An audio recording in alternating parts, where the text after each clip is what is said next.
considered in block with another amendment or amendments proposing an equal or greater decrease in such budget authority pursuant to Clause 2F of Rule 21. The amendment proposes a net increase in budget authority in the bill. In violation of this section, I ask for a ruling of the Chair. Does the Chair understand that the gentleman is making a point of order against Yes. the amendment? Yes. Does any member wish to be heard? Madam Chair, I rise to speak against the point of order. The gentleman is recognized, and the gentleman is asked to keep his points to the point of order. I want to be clear so that everyone in this House and everyone watching knows what a $500 million cut to Social Security will do. On the point of order, Madam Chair, my amendment eliminates harmful budget cuts to Social Security, which actually save more money in the long term than what is cut by the bill. The gentleman from New York will keep his remarks to the point of order. Madam Chair, on the point of order, the Social Security Administration has said that an additional cut in their funding could lead to many local offices closing their doors, stopping all claims processing, and not being able to answer the phones for a month. The gentleman from New York will suspend. The gentleman from Montana, the Chair needs to hear the comments that the gentleman from New York is making. Madam Chair, on the point of order, I am disappointed that the other side submitted a rule that doesn't allow an amendment to save this funding for Social Security and guarantee that checks go out on time. But they can right this wrong right now. My amendment would ensure that checks go out on time. It would ensure that we continue to save billions by allowing Social Security to go forward. The gentleman from New York will suspend. He is not keeping his words to the point of order. Madam Chair, I yield back. To be heard on the point of order. The Chair will hear the gentleman from New York. Madam Chair, through all of the talking and interrupting, the gentleman was addressing the point of order directly. The point of order alleges that if Mr. Tonko's amendment is accepted, it will raise net budget authority in this line. In fact, as Mr. Tonko has said, if you look at the net effect of reducing this line item, the net effect is to increase the amount of senior poverty, to increase the amount of seniors who are not getting Social Security checks in time, and therefore raising the cost of society and ultimately raising the cost of the budget. In fact, unless you adopt the Tonko amendment, you will be agreeing not only to slash services to seniors, but to increase the deficit by raising costs throughout the system. It is directly on point. And it's important to understand that the points that Mr. Tonko is making about the quality of the service under Social Security impact directly on whether or not this is net higher budget authority, which it's not. It saves money to endorse the Tonko amendment. This House should consider it on its merits, yes or no, and this point of order should be ruled out of order. The Chair has prepared the rule. The gentleman from Montana makes a point of order that the amendment offered by the gentleman from New York violates Section 3J3 of House Resolution 5 for the reasons stated in the previous ruling of the Chair. The point of order is sustained. The amendment is not in order. The clerk will read. Does the gentleman from New York seek recognition? I do. For what purpose does I would strike the last word. The gentleman's recognized. Madam Chair, the support for your last three point of order rulings against Mr. Tonko has been relying upon the Budget Committee Chairman's advice to the Chair. The Budget Committee Chairman is someone who advocates on behalf of the majority for privatizing Social Security. To explain to the viewers and to this chamber what that means is that he believes, and the Republicans believe, that if you take Social Security, which is a guaranteed program, if you take Social Security, which is a program that can pay 100% of all of its benefits for at least 26 years, and invest a portion of that in the stock market, it's better policy. It is on that person's advice that you have been ruling in the last few occasions that Mr. Tonko is out of order and trying to preserve that system that we have. If there is an important debate in the context of the American budget in the year 2011, it is the one that Mr. Tonko is trying to engage. It is whether or not privatizing Social Security, what this side of the aisle, Madam Chair, seeks to do, versus keeping this program the way it is, the single most successful government program, arguably in American history. What Mr. Tonko and many of us are trying to do is we want to preserve that program. Let's have this debate on this floor in an honest way. For months now, we've had this kind of strange shadow dance around the idea of privatization of Social Security. Well, the chairman of the committee, not some fringe element of the Republican Party, the chairman of the Budget Committee has suggested in a book that they paraded around the country on that they are going to offer privatization of Social Security as the foundation for their budget. And now, for the last 3 amendments, Mr. Tonko has been trying to engage that debate. And the chair has said, well, using the best judgment of the Budget Committee, it seems that his policies would increase the net budget authority in the bill. Let's put that aside for a moment and have a real full-throated debate about whose side the different people in this chamber are on this fundamental question of the security of the Social Security system. And let's review the bidding. On one side, you have Democrats who created, supported, and have fought for the Social Security program ever since it was passed in 1933 and the first check went out in 1935. We say it should be something that generation by generation is there for seniors.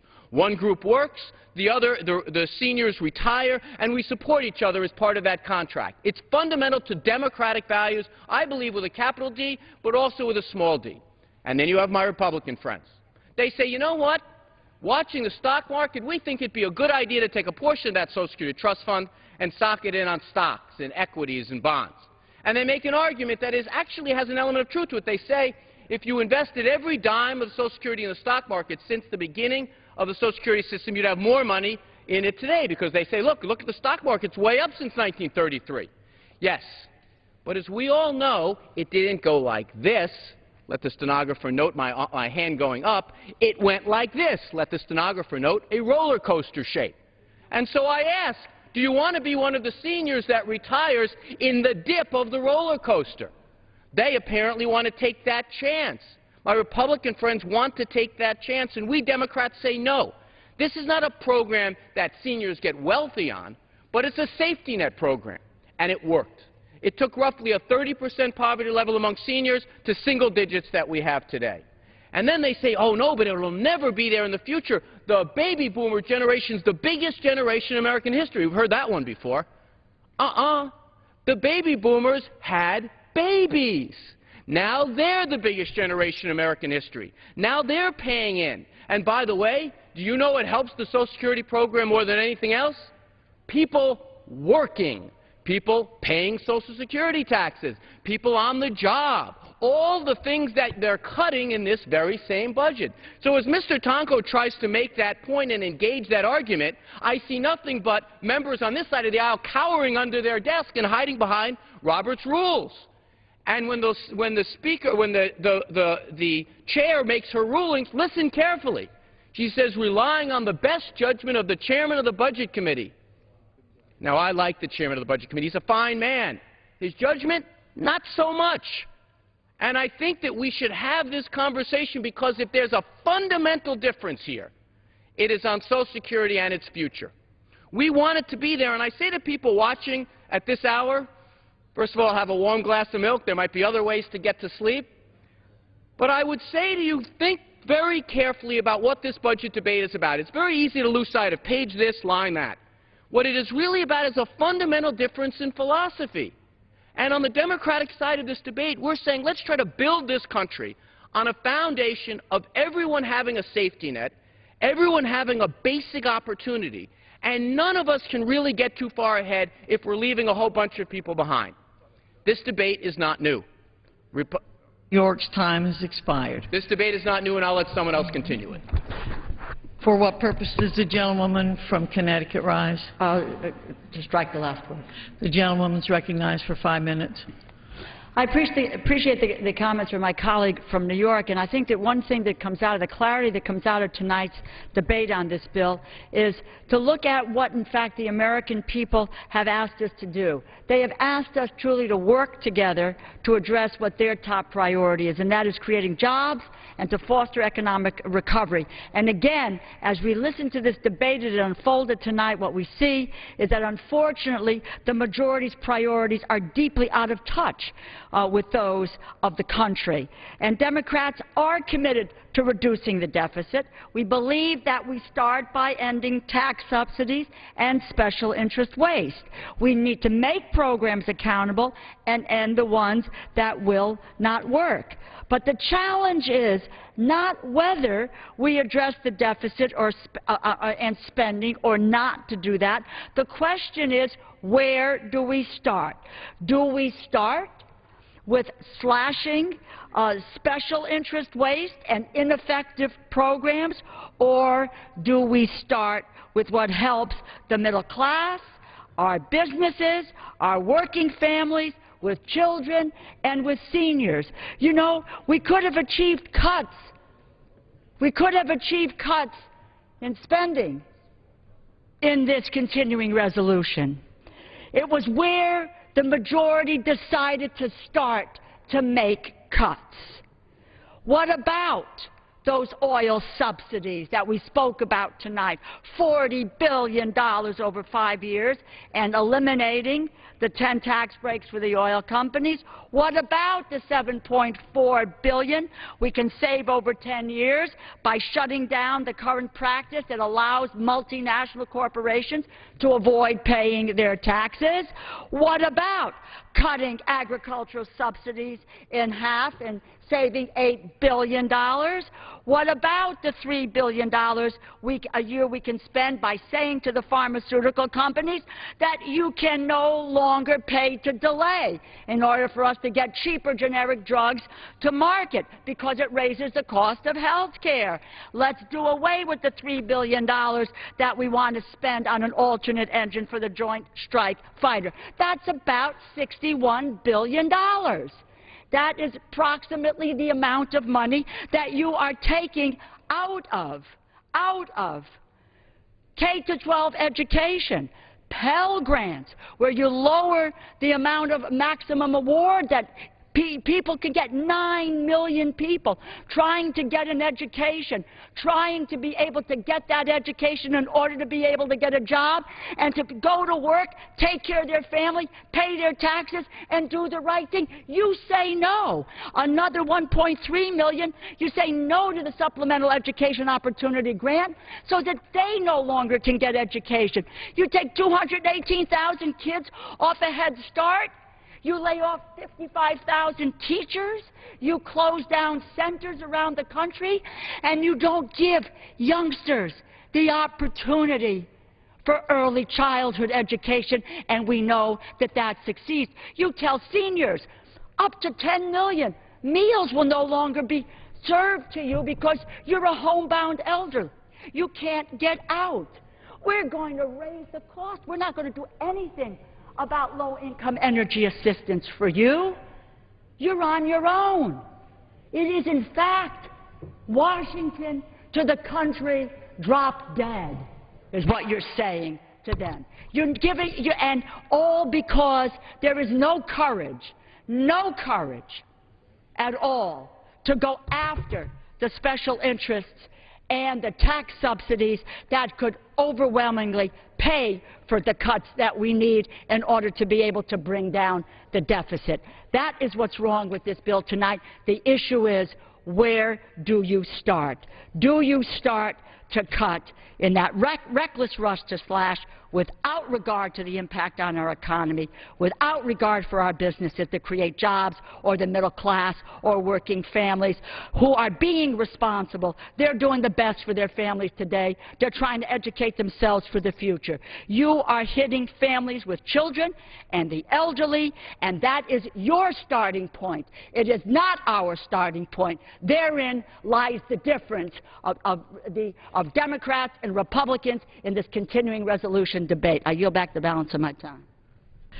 The chair must remind members that remarks must be addressed to the chair and not to other members in the second person. For what purpose does the gentlewoman from California, a member of the committee, arise? Thank you, Madam Chair. I have an amendment at the desk labeled Lead 2021. The clerk will read. 221.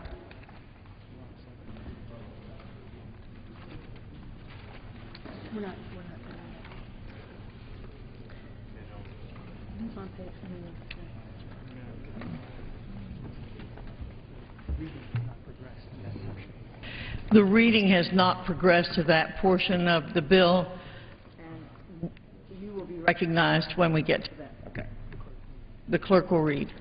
Page 304, line 19, Section 1847, Section 505 of Division F of Public Law 111-8 shall apply to funds appropriated by this division.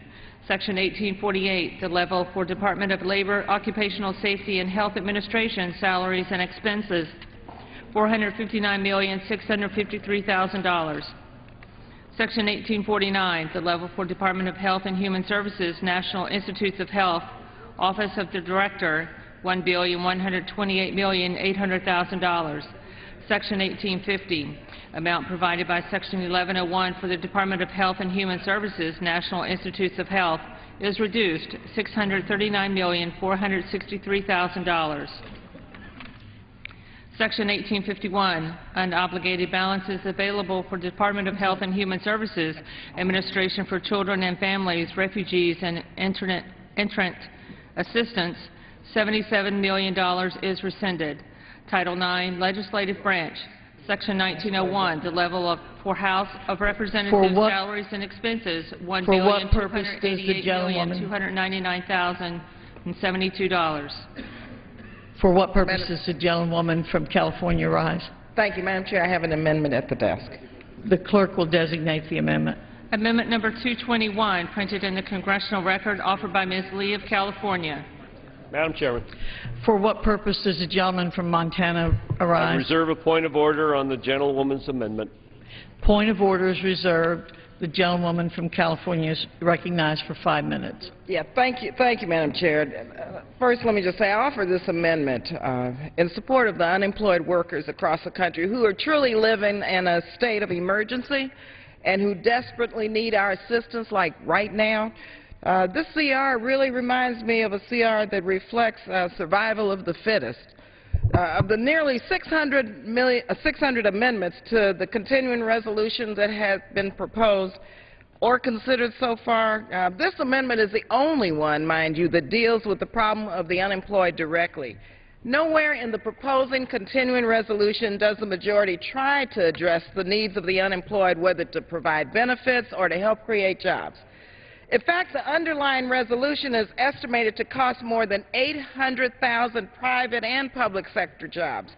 The proposal before us would even cut $2.5 billion from job training programs that directly assist the unemployed in getting the skills that they need to find new jobs and get back to work.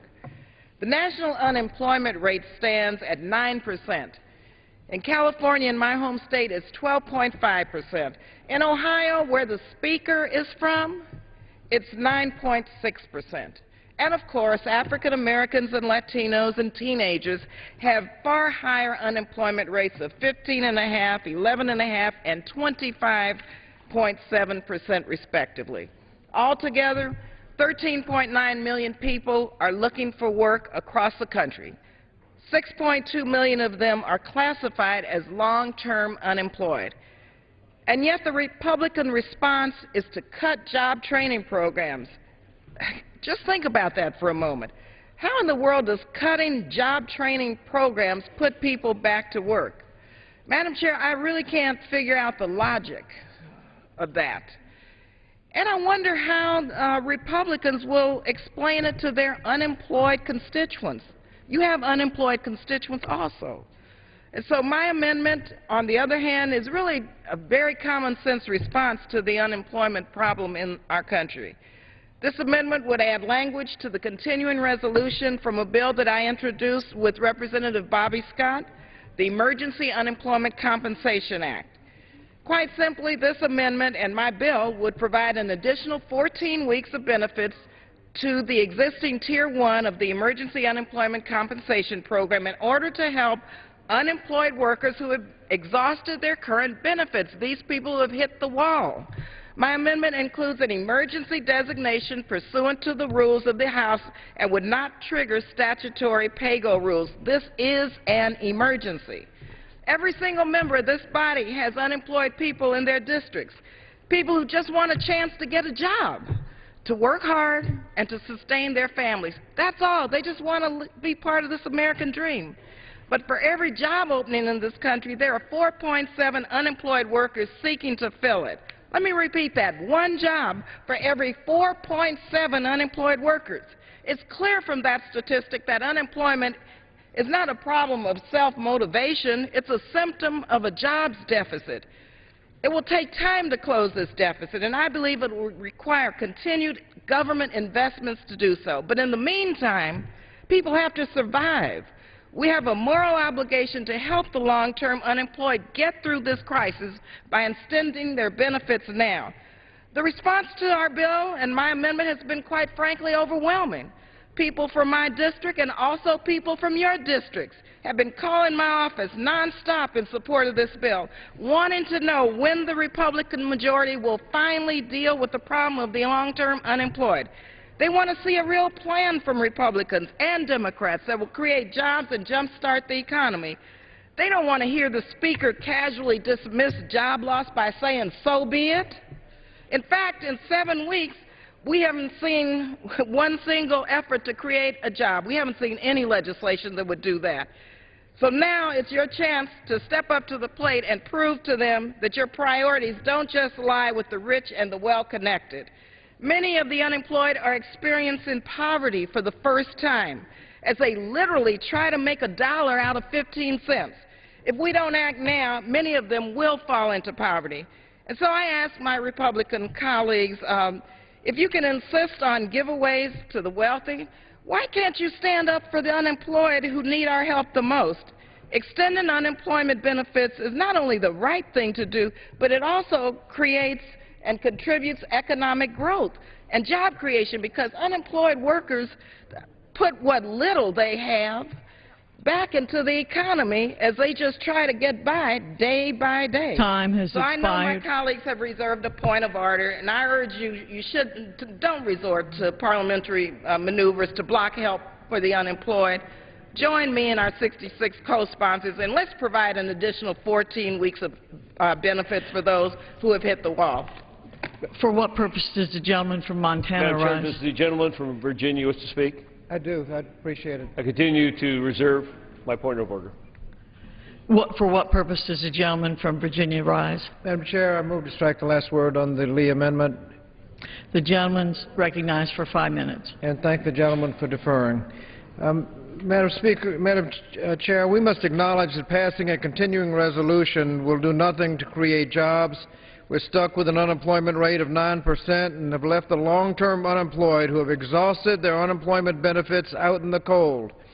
Representative Lee's amendment makes it clear that some of us have not forgotten about these individuals and their families. The amendment will ensure that these hard-working Americans will have access to unemployment benefits during this historic economic recession. It's not only the right thing to do, but it will also help our economy. Economists estimate that the U.S. economy grows by over $1.60 for every dollar the government spends on unemployment compensation, because unemployed persons usually spend all of their benefits quickly. This $1.60 is in stark contrast to the 20 cents in economic activity generated by some of the tax cuts we passed last month. Put simply, unemployment compensation is one of the most efficient and effective ways to stimulate the economy. But extending benefits is only one part of a comprehensive approach that is needed to get the long-term unemployed back to work. Many of the Americans who have lost their jobs have lost jobs that are not coming back, jobs that have been shipped overseas or jobs that now require new skills. So while unemployment compensation is the temporary solution, we need to simultaneously be providing job training programs and educational training to help American workers develop the new in-demand skills. Unfortunately, this resolution actually cuts job training programs. And we face very difficult choices when it comes to the federal budget, and there's no easy solution to solve our budget problems. When I first came to Congress in 1993, we considered a budget that put an end to fiscal recklessness. We passed a budget that by the end of the 8 years of the Clinton administration would not only eliminated the deficit, but had a projected surplus large enough to have paid off the entire national debt held by the public 2 years ago. That means we would have owed no money to Japan, China, and Saudi Arabia. That budget also led to record job growth, but it required tough choices. And in fact, dozens of members who voted for that budget lost their seats in the next election. Now, in contrast, under the Bush administration, we passed popular but huge tax cuts without paying for them, a prescriptive drug benefit without paying for it, a $700 billion bailout without paying for it, and cut taxes in the middle of two wars, all of which put us in the economic ditch.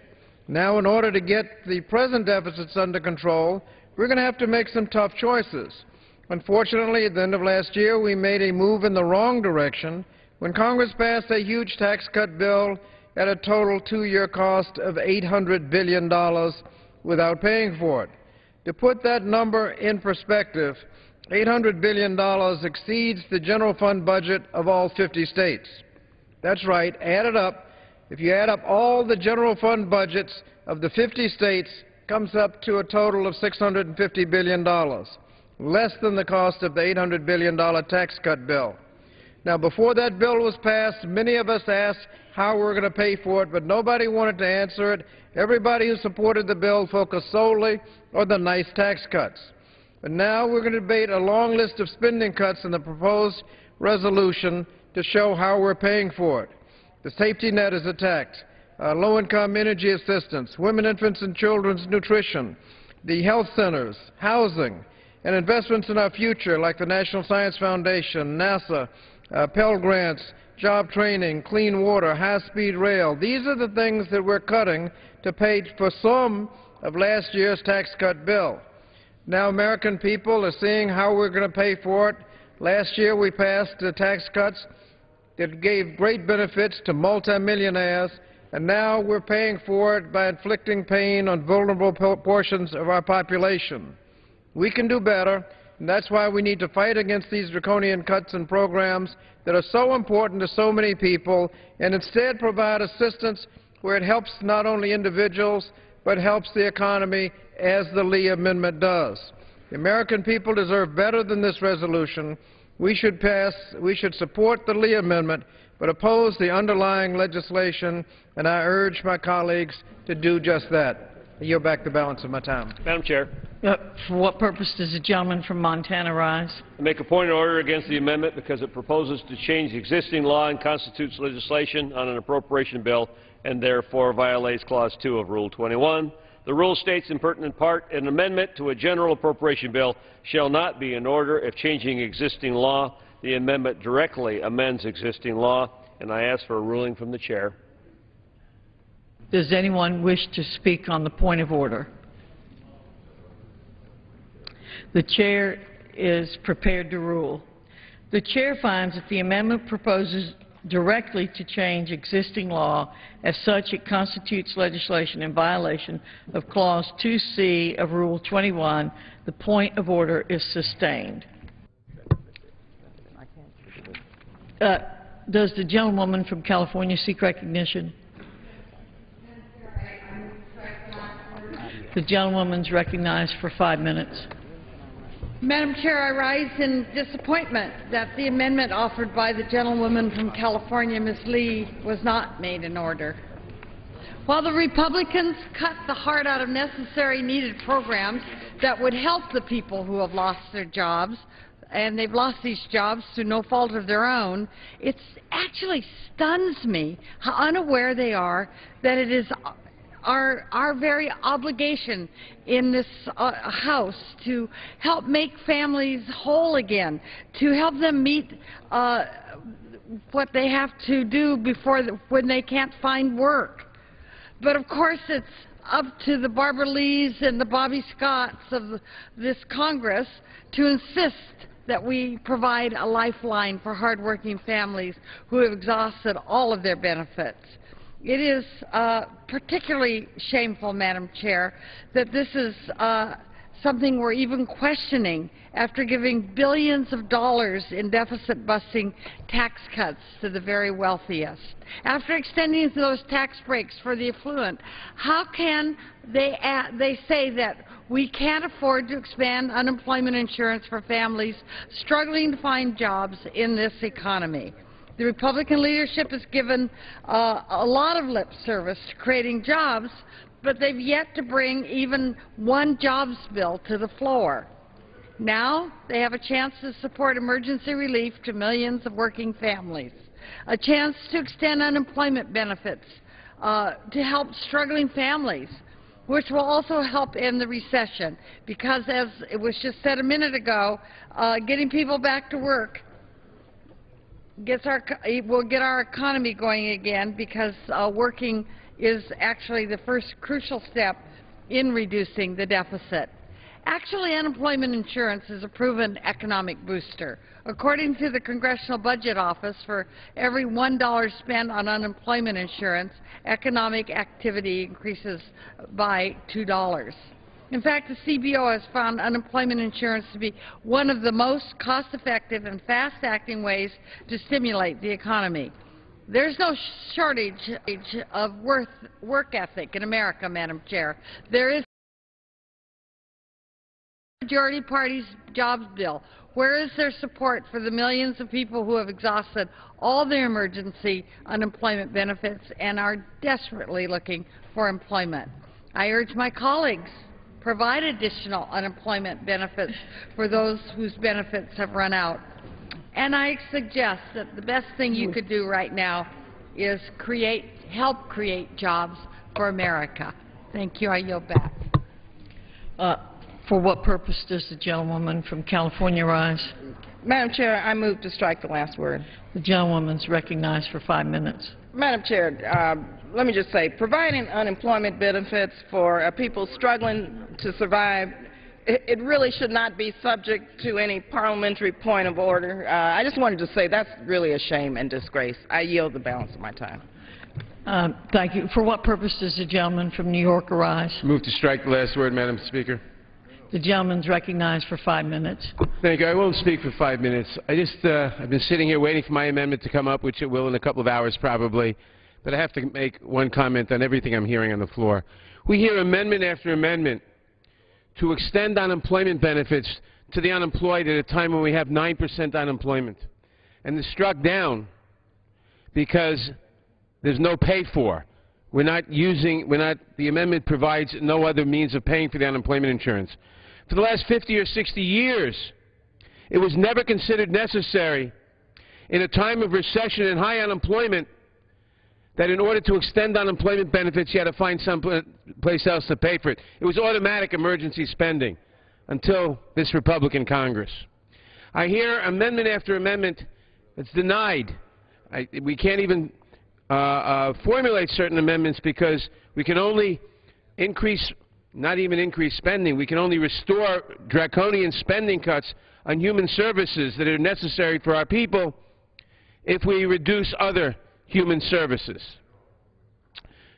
But the tax cuts that we've seen, the huge tax cuts of hundreds and hundreds of billions of dollars for our wealthiest citizens, at a time when the top 1% of our people, the richest 1% of our people, have 24% of the income and almost half of the wealth in the country, we can't talk about increasing or restoring those tax cuts. Those tax cuts are a given. Madam Speaker, this is the culmination. When we see $100 billion of cuts in spending, in non-defense discretionary spending, spending on transportation that is necessary if our economy is to be competitive, spending on research and development that is necessary if we're going to be able to create jobs, spending on schools and education and housing that is necessary for our people, spending on job training so our people can work, spending on unemployment insurance so they can eat. All of these things must be cut in order that the wealthiest people have tax cuts, in order that the tax cuts for the oil companies not be disturbed. All of this is the culmination of a 30-year campaign by the Republican Party to starve the beast. Ronald Reagan's budget director, David Stockman, I believe coined the phrase starve the beast. He said, and he pointed out, that if you come to the American people and you say, we want to reduce certain services, we want less money for transportation, the voters don't go along with that. If you say we want less money for education, the voters don't go along with that. And if you say we want less money for most things that are necessary, the voters won't say yes. But if you deliberately create a crisis, if you deliberately create a situation where there is no money by cutting the taxes of the rich, so that they don't pay their fair share, you can create a crisis, and then you come and say, we can't afford this. We've got a budget deficit. We must reduce unemployment insurance. We must reduce schools and housing and transportation and the competitiveness of our economy and the jobs available for our people. We must reduce them because there's no money. Then you can get away with it. And that is the plot that the Republican Party has been advancing for 30 years, and today we are seeing the culmination of that, today and in this Congress. But remember what creates this necessity for these drastic cuts. The fact that we are unwilling to restore the tax cuts for the richest portion of our population. We are unwilling to take away the tax breaks for the oil companies. We are unwilling to tax the large corporations as we used to. We are unwilling to have the rich pay as high a percentage of their income in taxes as their secretaries. That's what's really at stake here, but this debate is structured by the rules which have been imposed on this House that prevent us from bringing this all together in one debate. Unfortunately, it is not in order. The Chair will rule this out of order if someone proposes to pay for a restoration of unemployment insurance by increasing a tax or by cutting a war funding, because it's not in the same bill. It's not in the same section of the bill. So the American people's representatives have our hands tied because we are prisoners of the construct constructed by the Republican Party that says, let the rich have their tax cuts, let the oil companies have their tax breaks, let the multinational companies export the jobs overseas and pay no taxes. We'll pay for it by robbing the American people of transportation, of highways, of bridges, of unemployment insurance, of job creation, of education. That's what we're dealing with here, and the debate should be looked on in the context of that, of the culmination of that 30-year plot by the Republicans, which we're seeing, which was freely admitted by a lot of people, starting with Ronald Reagan's budget director who started it. I yield back. The clerk will read. Page 306, line 8, Title IX, Legislative Branch, Section 1901, the level for House of Representatives salaries and expenses, $1,288,299,072. For what purpose does the gentleman from Kentucky rise? Madam Speaker, I have an amendment at the desk. The clerk will designate the amendment. Amendment number 108, printed in the Congressional Record, offered by Mr. Whitfield of Kentucky. The gentleman is recognized for 5 minutes. Madam Speaker, this amendment is very simple. We're going through this process for the continuing resolution, and we're trying to reduce spending to help bring down the federal debt, which is now around $14 trillion. I might also say that I would certainly want to commend Chairman Rogers, Ranking Member Norm Dix, and Speaker Boehner for allowing unlimited amendments to this continuing resolution. It certainly is an open process, and it's my understanding that over 700 amendments were printed in the record to give members an opportunity to represent their districts and try to bring spending under control. And I might say that's in direct contrast to when the health care bill was brought to the floor in the last Congress, a bill 2,400 pages that had direct impact on the health care throughout America. Not one amendment was in order on the floor. So that there certainly is a contrast here of the way we're proceeding with the people's business. But this amendment basically simply removes $1.5 million from the greening of the Capitol project. There was a total of about $7 million in this project. The project is basically over with, and there is approximately $1.5 million left. If we go on and eliminate the program now, that $1.5 million can be put directly to reducing the debt.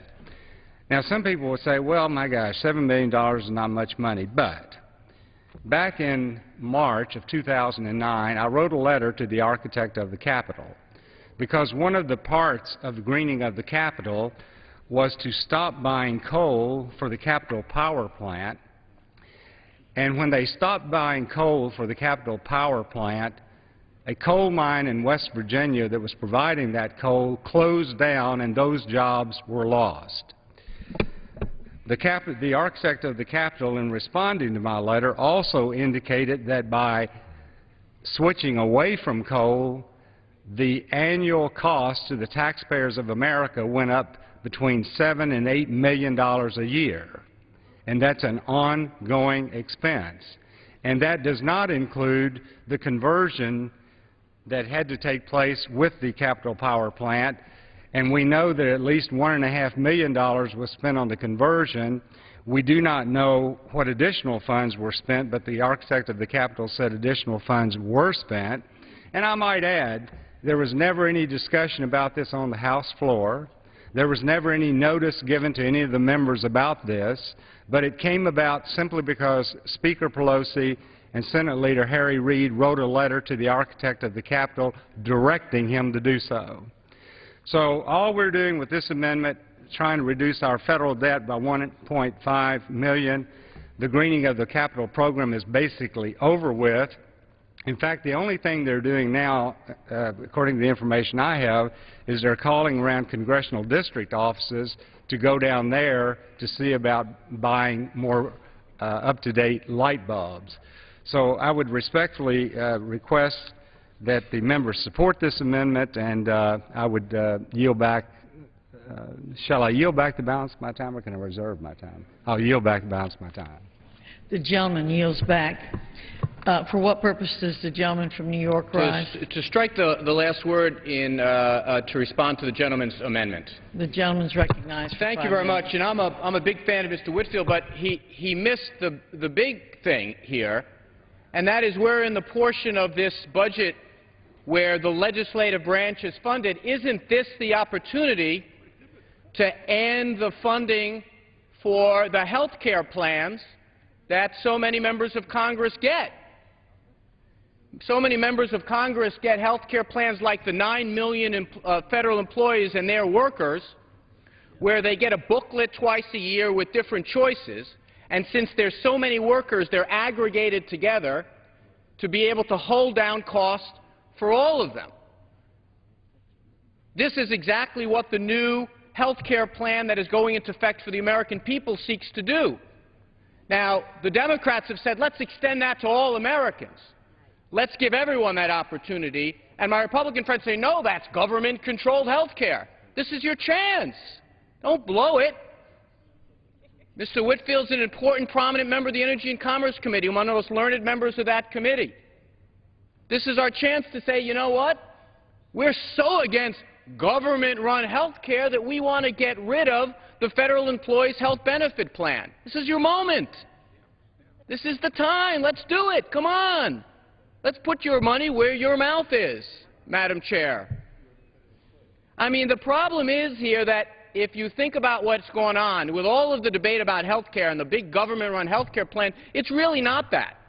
It's really taking the number of uninsured people, giving them subsidies and incentives to go out and get private insurance, and then since more people are going to have it, all of our costs come down. The aggregation that goes on in insurance markets and automobile insurance, for example.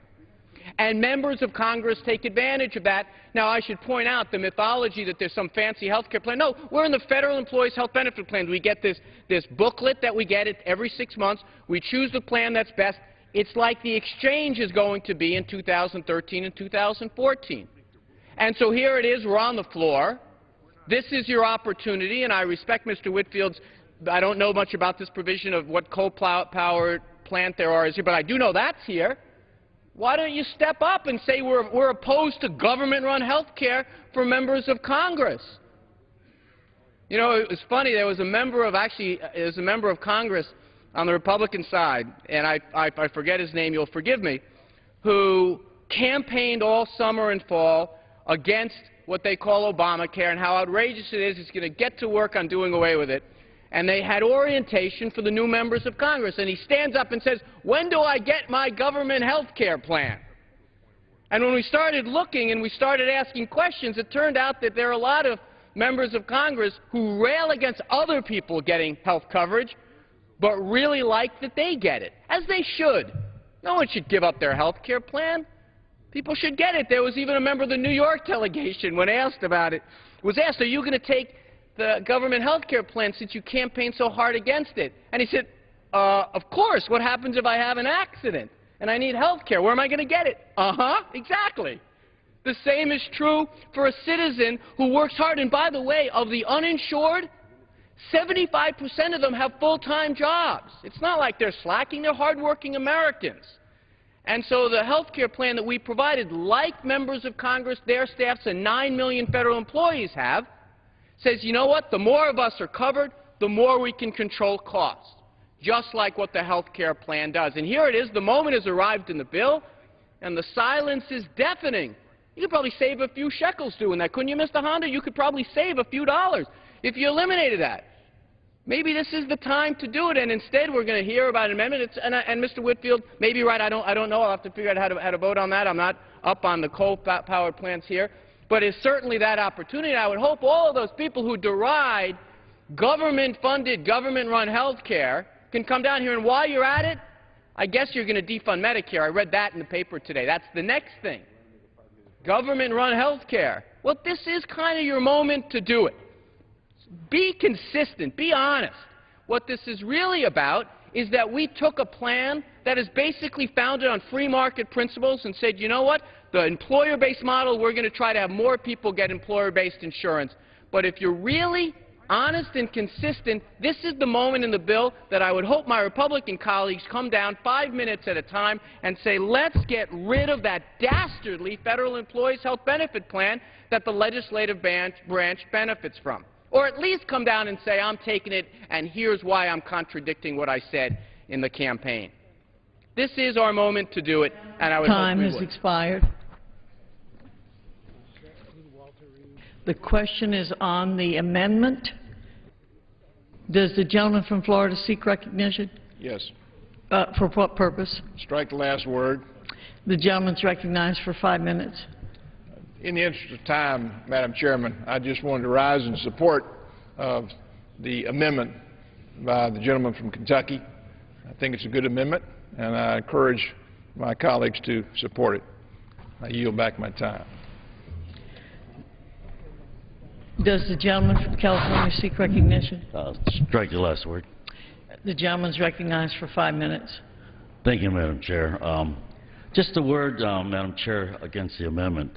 The amendment really actually reduces the House of Representatives budget by $1.5 million, which will bring the total reduction to $82 million from FY10. The gentleman purports that this amendment cuts energy reduction programs, but in actuality, that is not what his amendment does. He makes a general cut that will affect office budgets and the services of the House. So I just want to be clear on this. It is a short-sighted strategy to handicap the legislative branch of government by reducing our own staffs here. We are an equal branch of government and must effectively serve our own constituents. Not only is the gentleman's amendment flawed, the motive of his amendment is flawed. Energy reduction programs saves the government and taxpayers' monies. For example, the House has installed nearly 13,000 energy-saving compact fluorescent light bulbs, or CFLs, and throughout the House complex saving more than $1.1 million kilowatt hours annually. This project has already saved taxpayers up to now $446,000 and is projected to produce an annual savings of $178,000 annually into the future. So we're getting a return on our investments. Furthermore, consolidating member office computer services has dramatically saved energy and taxpayer money. This project has already saved taxpayers over $1 million and is projected to save nearly $800,000 annually, returning back to us on the return of investment. All total energy reduction programs for the House has already saved taxpayers $3.2 million and is projected to save nearly $9 million annually once it is completed. While I know that cuts are needed, Madam Chair, I would prefer if the Congress focuses time on policies that actually accomplished deficit reduction. Now, if the gentleman wants to cut energy funding, and we're looking at our budget, it's really with the architect of the Capitol's budget. So there's a misfocus on the target. But if the gentleman wants to really cut the energy funding, he should join this side of the aisle and call for the end of the big oil subsidies. Let's stop the message amendments and work towards real deficit reductions. The gentleman yields back.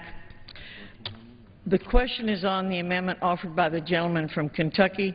Those in favor say aye. Those opposed say no. In the opinion of the chair, the ayes have it.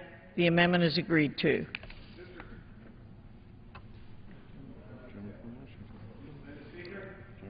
For what purpose?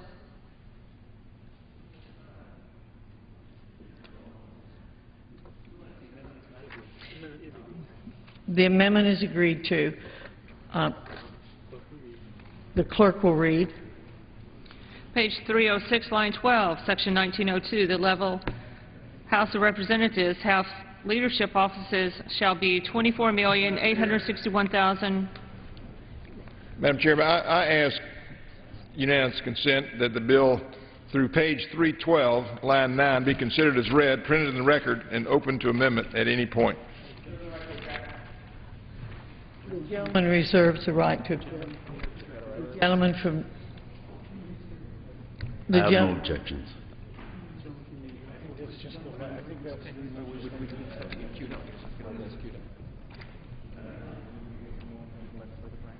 I have no objections, Madam Chair. Does the gentleman from New York have an objection? Is there an objection to the request for from the gentleman from Florida?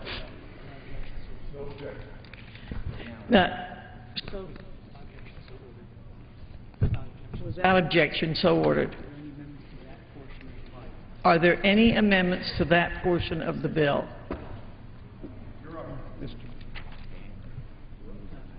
Madam Chairman? If the clerk will read. A point of order, Madam Chair. For what purpose does the gentleman from New York arise? Actually, point of parliamentary coup. Would you just clarify for the body at what point we are now in the reading?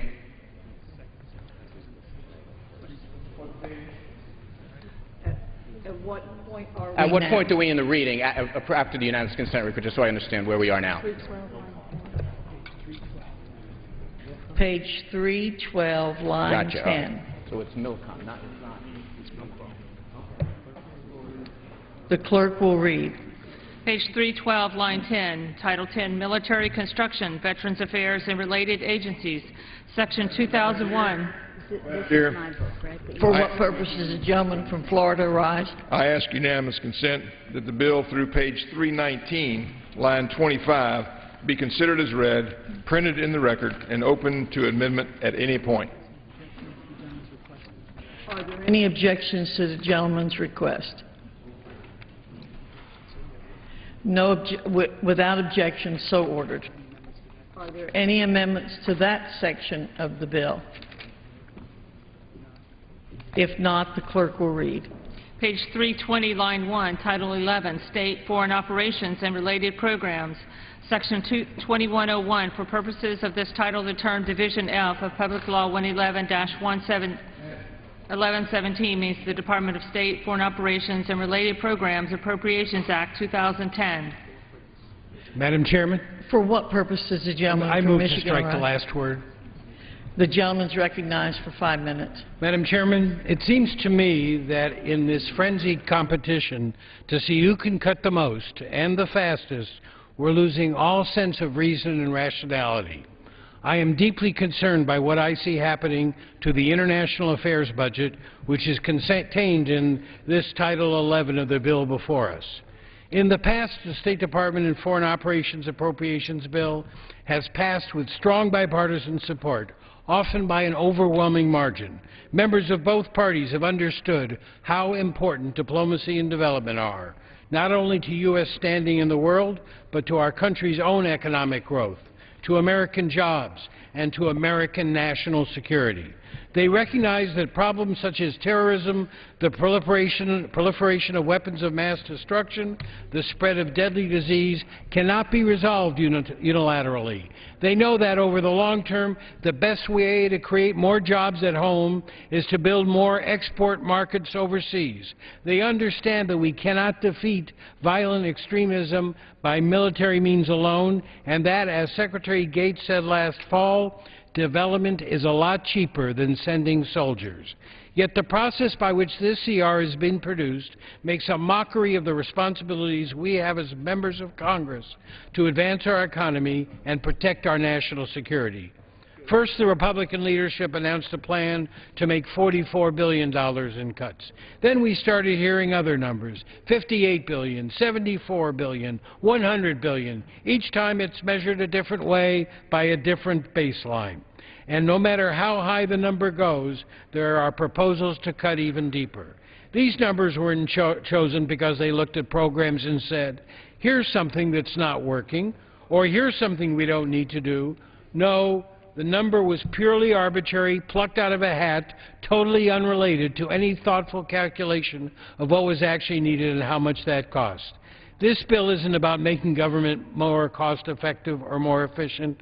It doesn't promote the kinds of reforms and streamlining that are needed to ensure that our aid reaches those who need it most.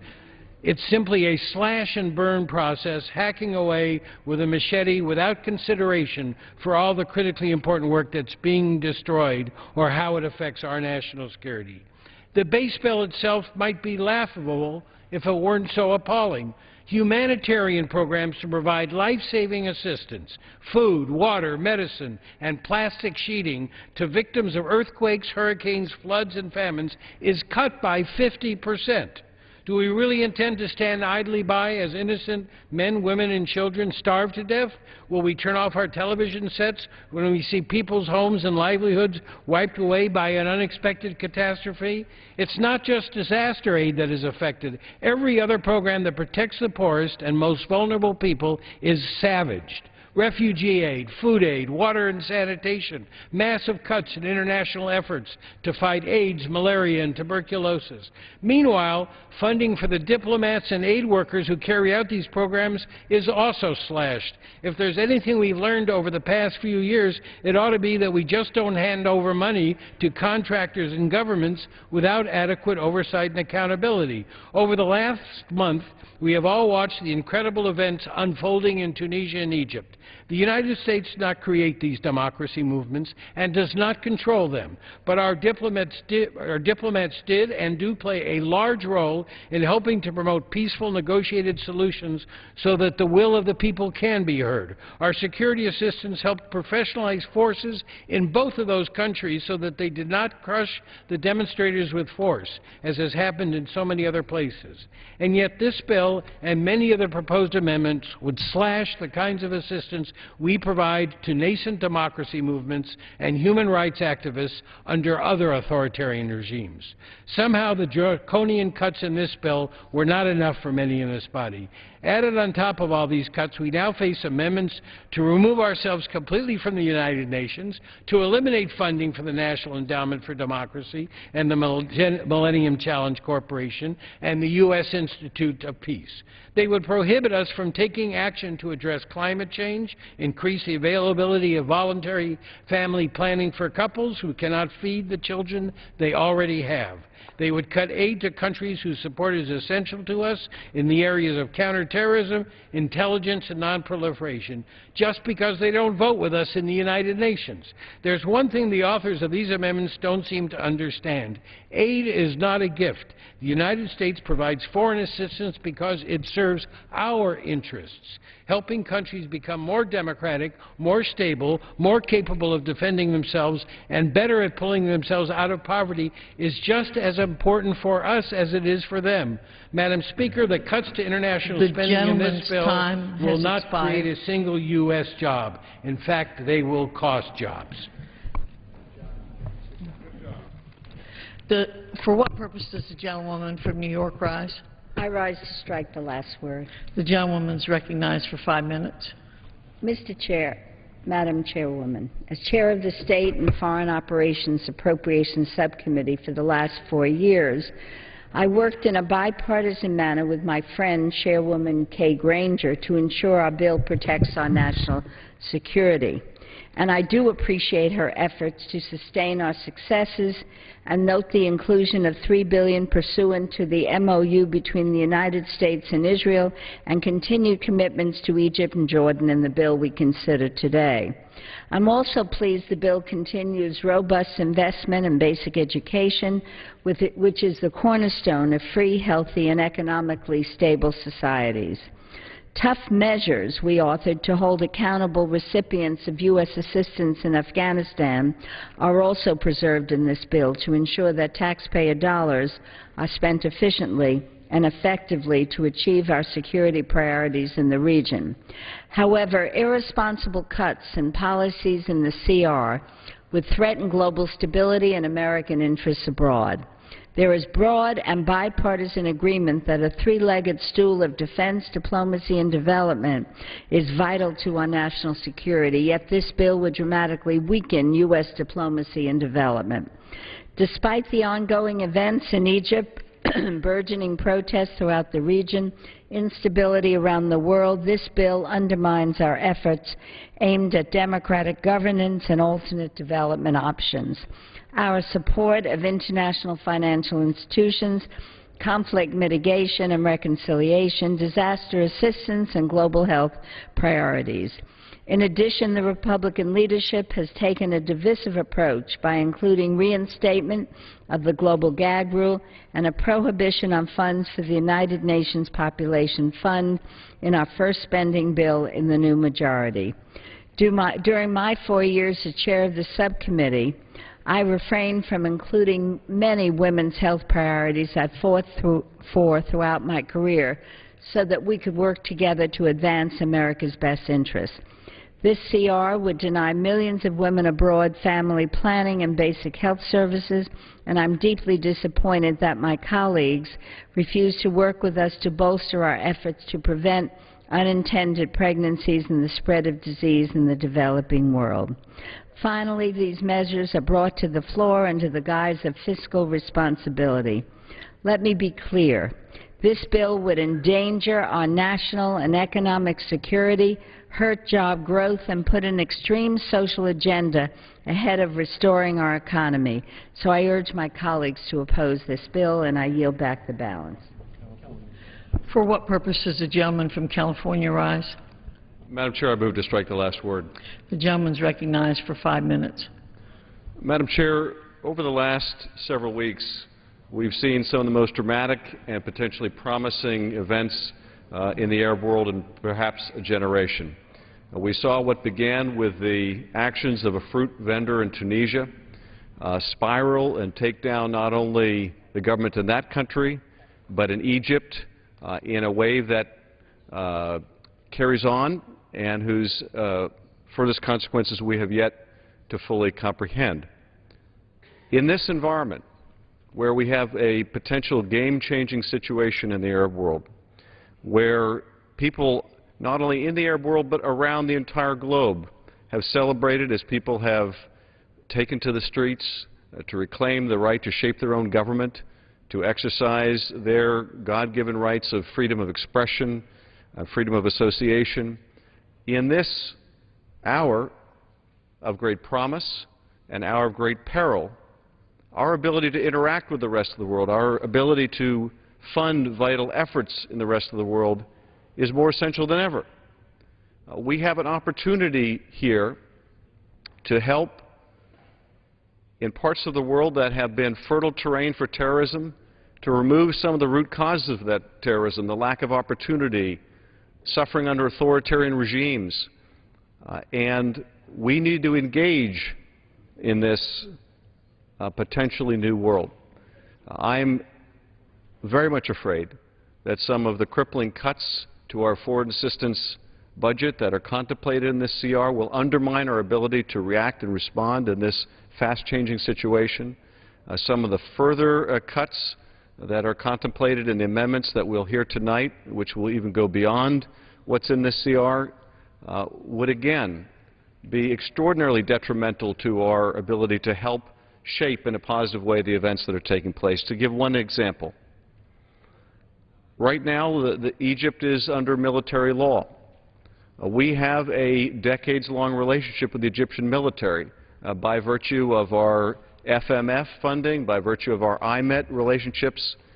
These are the subject of not only cuts, but in some of the amendments tonight, crippling cuts that will undermine our continuing ability, our continuing relationship with that military as it works with members of the opposition to shape Egypt's future. That relationship we have with the Egyptian military, I think, will be pivotal in keeping a fire lit in Egypt to make sure that the road to democracy is inexorable and that it happens soon. So I am desperately concerned about some of the cuts in the CR and some of the cuts that are contemplated in the amendments. I appreciate very much the work that my chair, Anita Lowey, has done, and the new chair, Ms. Granger, has done. And I look forward to working with both of them. I hope to restore some of the funding that has been taken out in the CR and to defeat some of the amendments that will further undercut these vital international efforts. And I yield back, Madam Chair. For what purpose does the gentlewoman from Texas rise? Madam Chair, I rise to strike the last word. The gentlewoman's recognized for 5 minutes. Thank you. I have remarks, but at this late hour I will submit them for the record. The clerk will read. 320, line 8, section 2102. The level for each of the following accounts shall be as follows. Administrative, Foreign Affairs, Diplomatic, and Consular Programs, $8,383,460,000, of which $1,491,041,000 is for worldwide security protection. Administration of Foreign Affairs Office, Inspector General, $94 million.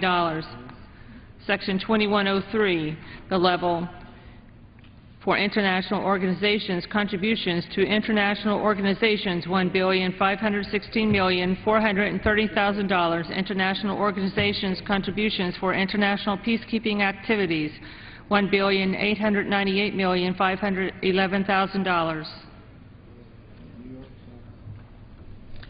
For what purpose does the gentleman from New York arise? I rise to offer an amendment at this point in the reading. It is will designate the amendment. 100. Wiener 100.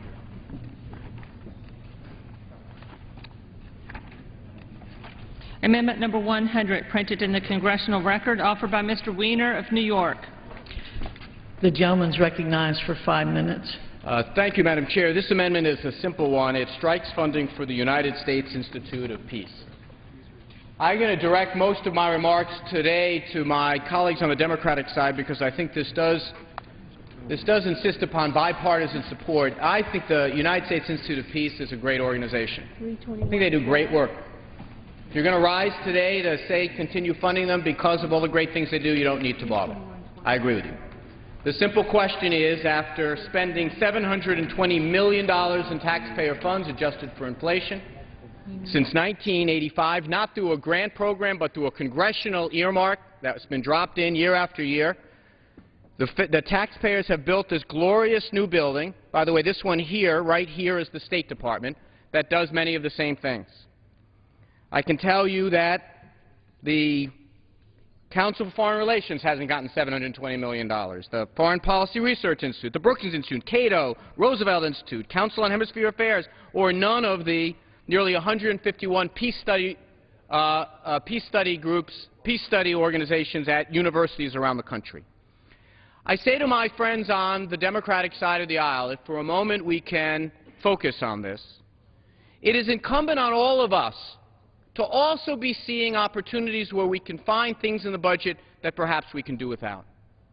Just like in the 80s when there were so many of the programs we felt important to us came under attack, during the Reagan years, it sharpened our focus and it made us come up with better and better programs that dealt with some of the critique of our opponents. We need to do that now as well. The idea of weeding out government waste is a democratic, progressive ideal. We want to do that. This is a very, very good program. But should we be spending $100 million of taxpayer money to build a think tank a giant headquarters a stone's throw from the State Department. Should we be providing them money through grants from the Department of Defense or State Department? Maybe. They get those too. But they get a direct congressional earmark that was dropped in 1985 and hasn't had a single oversight hearing since. It's a good program. It does worthy things. I got a copy of the talking points of the gentlelady from New York, Miss Lowy, one of my absolute heroes in this place, and it lists some of the great things they do.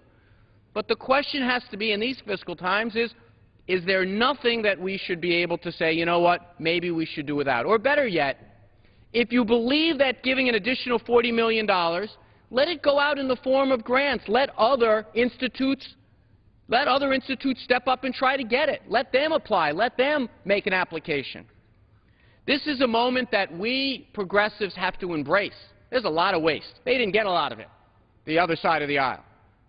And I think that we should be looking for opportunities to say, you know what, maybe we can do things a little bit differently. Let's remember how this got here, by the way. This got here when former Senator Stevens put a $100 million earmark in the bill in conference. It wasn't voted on here, wasn't voted on the Senate, it plopped in. We deride those things all the time, and yet here it is, this glorious building. This building is remarkable, and I'll give you even more. Apparently Navy Hill, which is right nearby, the Defense Department is giving them some land there too.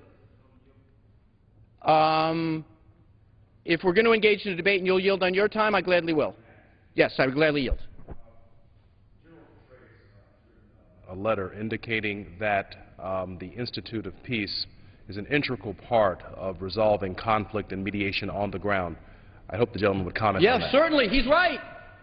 The question is not that. Where in General Petraeus' letter did he say we should be funding it with a direct congressional earmark? Where did he say that it should? No one says stop functioning. I want this building to be filled up with happy, peace-loving activists doing their job. I hope they do. The question's very simple, I say to my colleague from Illinois, one of the foremost leaders of this House, is why do we choose this particular think tank to bestow this direct congressional line item? I'm amenable to taking the $42 million and saying, let's see if they can use it at Cornell, or the University of Illinois Peace Institute, or at the Cato Institute, or at the, I was going to say a more conservative one, just to mix it up a little bit. But the point that I'm making is, it's just why it has this status in the budget. It shouldn't. It had it once. It keeps it. It keeps it. It keeps it. It keeps it. And look at this. Have you been to the State Department recently? It doesn't look this good. Have you been to the Pentagon recently? It doesn't look this good. I mean, this is pretty darn good. And it's $100 million of U.S. taxpayer dollars. Go out and raise it like every other think tank. Mr. Petraeus is right. Let's keep the United States Institute of Peace, but we should stop paying for it in this way. And I yield back. The gentleman's time's expired. For what purpose does the gentlewoman from Texas rise? Madam Chair, I rise in opposition to the gentleman's amendment. The gentlewoman's recognized for 5 minutes. Congress created the U.S. Institute of Peace in 1984 as part of the Defense Authorization Act of 1985. Since that time, USIP has been active on the ground in diverse conflict zones around the world, among them the Balkans, Afghanistan, Colombia, Iraq, Kashmir, Liberia, Nepal, Pakistan, the Palestinian territories, Nigeria, Sudan, Uganda, and the Philippines. With conflicts continuing around the globe, the Institute's expertise and independence is an important resource for both the Secretary of State and the Secretary of Defense to utilize in protecting our national security and promoting our values of liberty and democracy. General David